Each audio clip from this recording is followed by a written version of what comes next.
Trim-Tex provides our UL-listed, fire-rated 093V expansion bead as a solution for walls and ceilings that need protection from expansion and contraction without the need for additional fire backing. Before installing, make sure the wall assembly is built to outline specifications listed in the UL directory. For every hour of intended fire rating, use 1 layer of 5/8 inch drywall.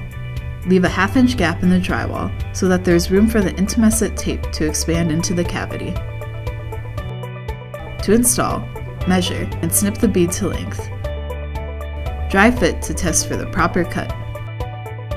Apply 1 coat of Trim-Tex 847 spray adhesive to the bead and the edge of the drywall.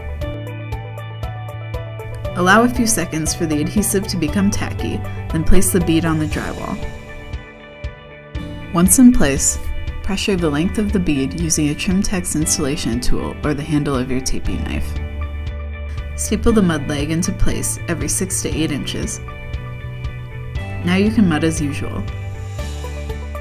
For extra durability and strength, add Trim-Tex Mud Max to your compound.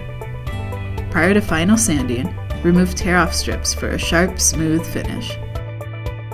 For more information about this product and other innovative building solutions, visit trimtex.com.